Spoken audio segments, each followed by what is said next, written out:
बच्चों आप पढ़ेंगे फर्स्ट चैप्टर 10th क्लास का रियल नंबर। रियल नंबर में रियल नंबर में आते कौन से नंबर है? पहला होता है हमारे पास नेचुरल नंबर, दूसरा होता है हमारे पास होल नंबर, फिर होता है इंटीजर, फिर होता है हमारे पास रेशनल नंबर, और फिर होता है हमारे पास एक इरेशनल नंबर। इरेशनल नंबर कौन सा? इरेशनल नंबर कौन सा होता है हमारे पास? Non terminating, non repeating number. लेकिन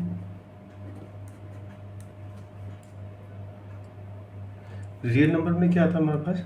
रियल नंबर में रैशनल और इरेशनल दो नंबर आते हैं।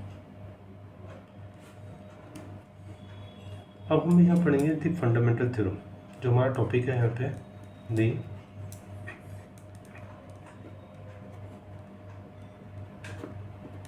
फंडामेंटल थ्योरम ऑफ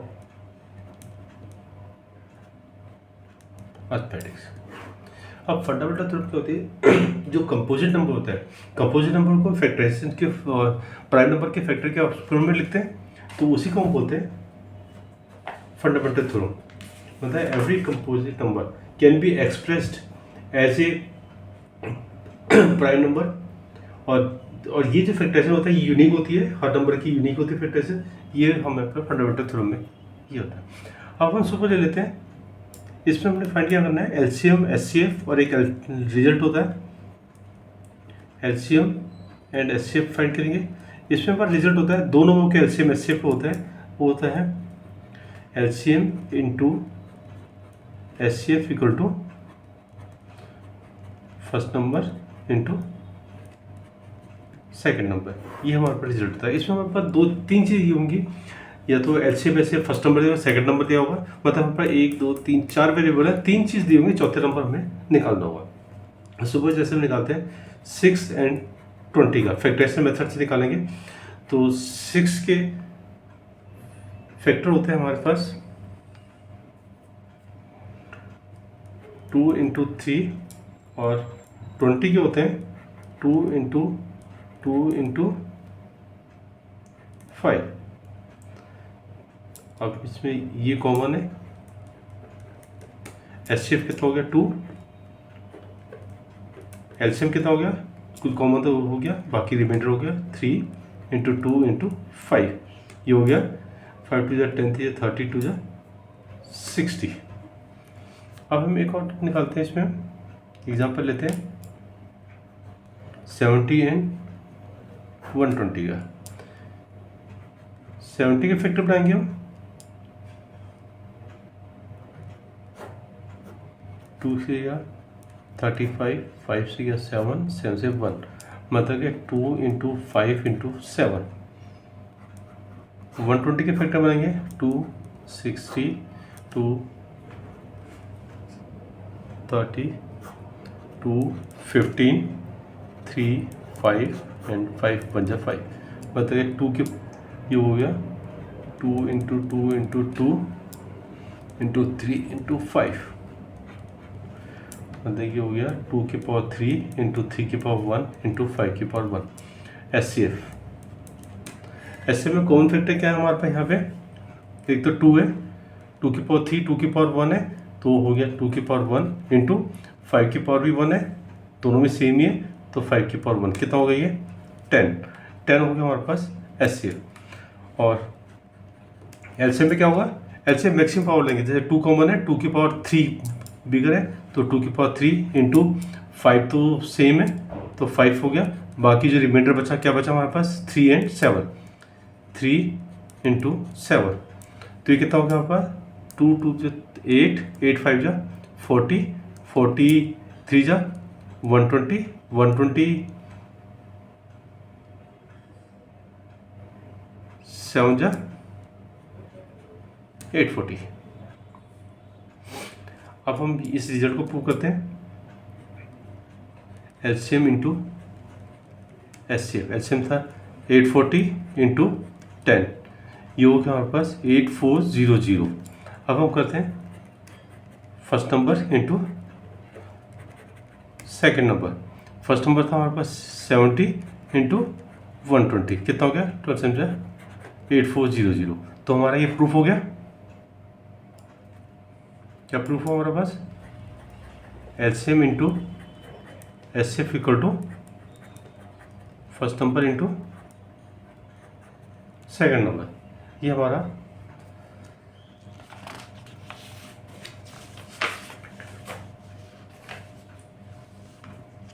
अब हम करते हैं, हमारे एक क्वेश्चन है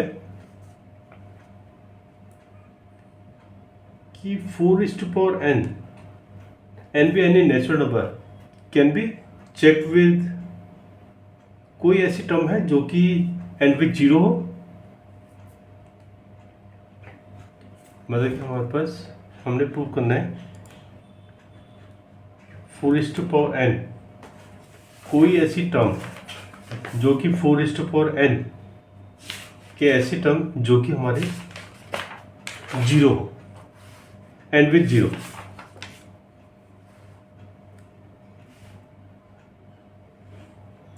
First of n can be and with 0, ये हमने प्रूव करना है। तो हम इसको मान लेते हैं कि ये जो है 4:n जो है कोई एक ऐसा नंबर है, n का ऐसा नंबर है जिसमें 4:n की पावर जो है 0 यूनिट प्लेस में आती है। तो क्या करेंगे, late if possible the composite number 6:n have a value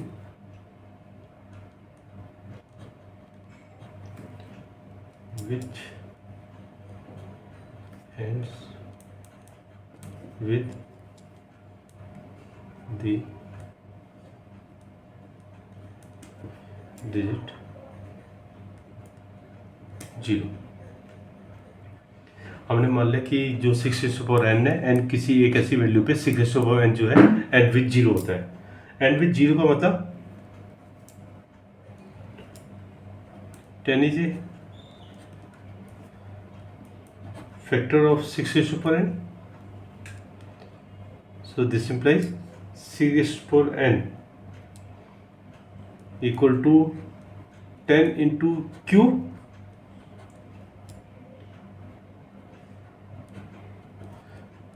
where q is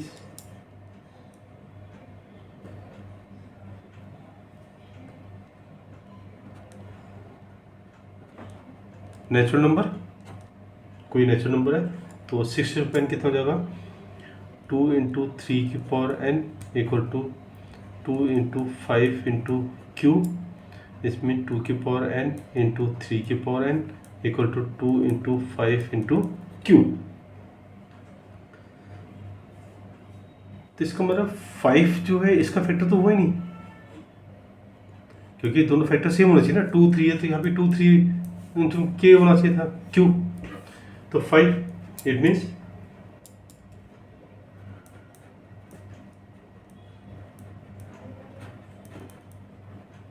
the assumption 5 is a prime factor of 2:n into 3:n is not possible because 2:n into 3:n can have only 2 and 3 as a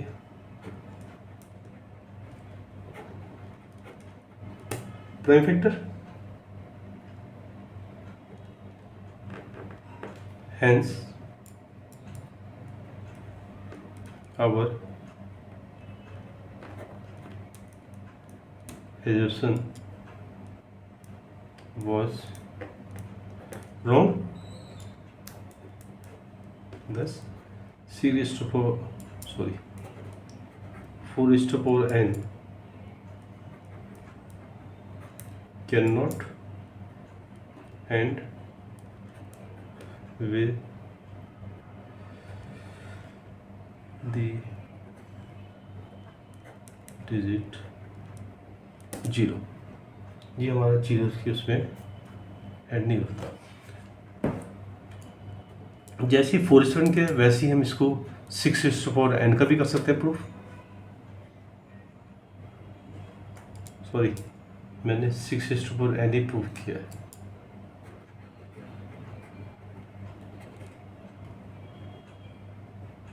वैसे ही 4:4n का भी कर सकते हैं proof. Same step है कि हमने suppose कर लिया, let suppose 4:n can be and with 0, तो हो जाएगा। So it means 10 is a factor of 4:4n। It means 4:4n equal to 10 into q. Q is some natural number, तो जाएगा 2 की power 2⁴n equal to 2 into 5 into q। जाएगा 2 की power 2n equal to 2 into 5 into q। तो same हो जाएगा।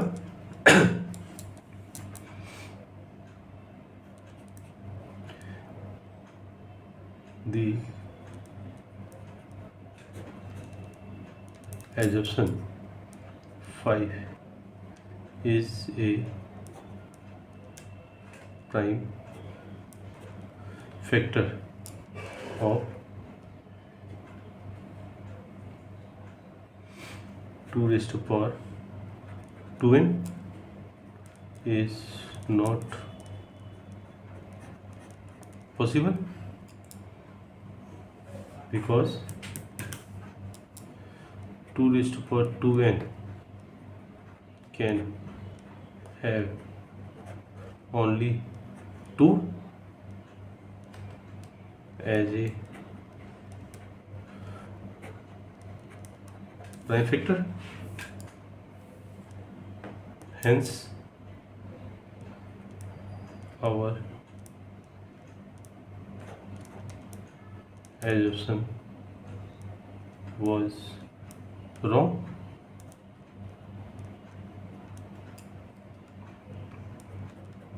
Thus 4:n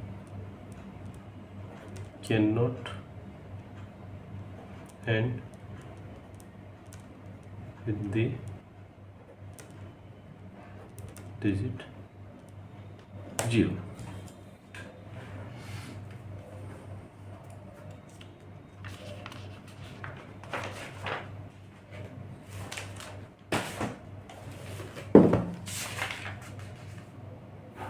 अब हमारे पास जैसे इसमें एक्सरसाइज है,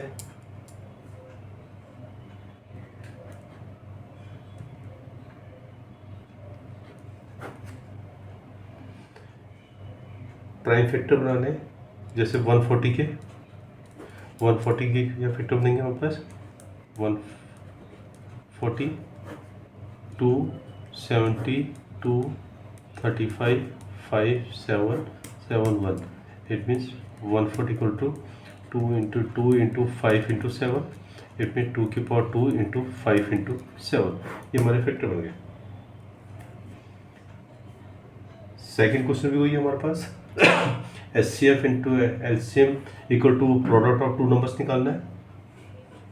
और थर्ड क्वेश्चन में भी हमने HCF LCM निकालना है by using factorization method. 3 number है, चलो इसका निकालते हैं एक बार हम। 3 नंबर किए हुए हैं जैसे 12 15 एंड 21।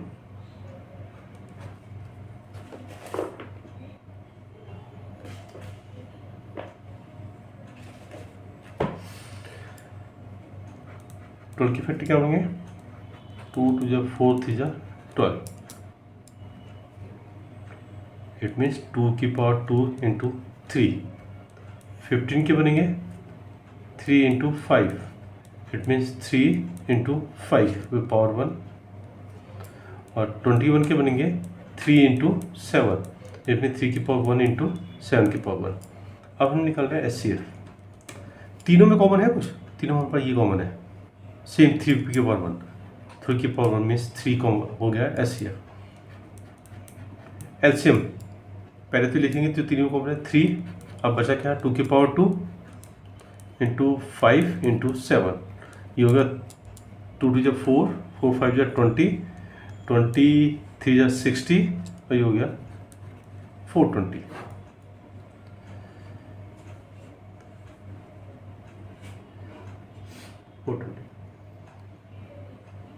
अब हमारे पास जैसे फोर्थ क्वेश्चन है,